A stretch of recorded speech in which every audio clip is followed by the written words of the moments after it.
புது கலர்ஸ் புது ஃபேஷனோட தி சென்னை சில்க்ஸ்ல இந்த பொங்கலை ஓஹோன்னு கொண்டாடுங்க. தி சென்னை சில்க்ஸ், ஸ்ரீநகர், வேளச்சேரி, குரோம்பேட் மற்றும் திருவள்ளூர்.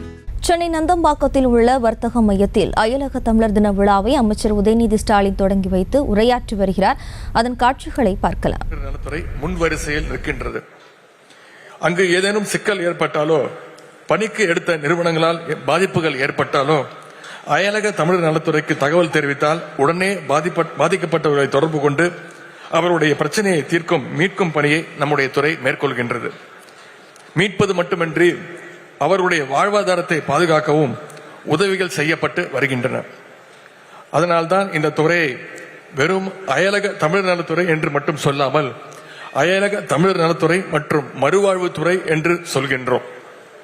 வெளிநாடுகளுக்கு வேலைக்கு செல்லும் பொழுது அங்கு தமிழர்கள் உயிரிழந்தால் முன்பெல்லாம் அவருடைய உடலை தங்களுடைய சொந்த ஊருக்கு கொண்டு வருவதற்கு குறைந்து 8 மாதத்திலிருந்து 1 வருடத்திற்கு மேலாகும்.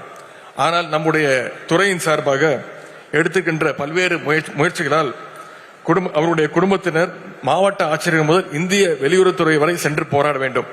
ஆனால் சமீபத்தில் நம்முடைய துறையின் சார்பாக எடுக்கின்ற முயற்சினால் அவருடைய உடலை 8 to 10 நாட்களுக்குள் அவங்களுடைய குடும்பத்தினரிடம் கொண்டு போய் நாம் சேர்த்துக் கொண்டிருக்கின்றோம். இது மிகப்பெரிய ஒரு சாதனை. இந்த நிலை முழுவதும் மாறியிருக்கின்றது. சமீபத்தில் நடந்த உக்ரைன் ரஷ்யா போரின் பொழுது அந்த நாடுகளில் படித்த மாணவர்களை பத்திரமாக மீட்டு தமிழ்நாடு அழைத்து வந்தது நம்முடைய அயலக தமிழர் நலத்துறை தான். அதற்கு இந்த நேரத்தில் என்னுடைய பாராட்டுகளை வாழ்த்துக்களை நான் தெரிவித்துக் கொள்கின்றேன். அதேபோல் இஸ்ரேல் பாலஸ்தீன போரின் பொழுதும் அங்குள்ள தமிழ்நாட்டைச் சேர்ந்த மாணவர்கள் செவிலியர்களை தமிழ்நாட்டிற்கு நம்முடைய கழக அரசு சிறப்பாக மீட்டு கொண்டு வந்தது. அந்த பணிகளையும் சிறப்பாக ஒருங்கிணைத்த துறை என்றால் அது இந்த அயலக தமிழர் நலத்துறை தான். தமிழ்நாடு வாழ் தமிழர்களுக்கு எப்படி திட்டங்கள் தீட்டப்படுகின்றதோ அதே போல வெளிநாடு வாழ் தமிழர்களுக்கும் பல்வேறு திட்டங்களை நம்முடைய துறை மூலம் செயல்படுத்தி வருகின்றது. குறிப்பாக உலகம் முழுவதும் வாழும் தமிழருடைய பிள்ளைகள் தமிழ் மொழியை கற்பதற்கு ஏதுவாக தமிழ்நாடு பாடநூல் கழகம் சார்பாக நூல்களை வழங்கி அவர்கள் தமிழ் கற்பதற்கான வாய்ப்புகளையும் ஏற்படுத்தி தந்து வருகின்றது. தமிழர்கள் பல நாடுகளில் தொழில் முனைவோராக உள்ளார்கள். அவர்களை எல்லாம் ஒருங்கிணைக்கின்ற விதமாகவும் பல்வேறு பணிகள் நம்முடைய அரசால் மேற்கொள்ளப்பட்டு வருகின்றது. 2 நாட்களுக்கு முன்பு இதே அரங்கில் உலக முதலீட்டாளர்கள் மாநாடு சிறப்பாக நடைபெற்றது. அதில் வெளிநாடுகளிலிருந்து ஏராளமான தமிழ் தொழில் முனைவோர்கள் பங்கேற்றார்கள். அயலக தமிழர்களுடைய தமிழ் வளர்ச்சி பணிகளை போற்றுகின்ற வகையில் உலக தமிழ் எழுத்தாளர்களின் படைப்புகளுக்கு விருதுகளையும் பரிசுகளையும் நம்முடைய கழக அரசு தொடர்ந்து வழங்கி வருகின்றது.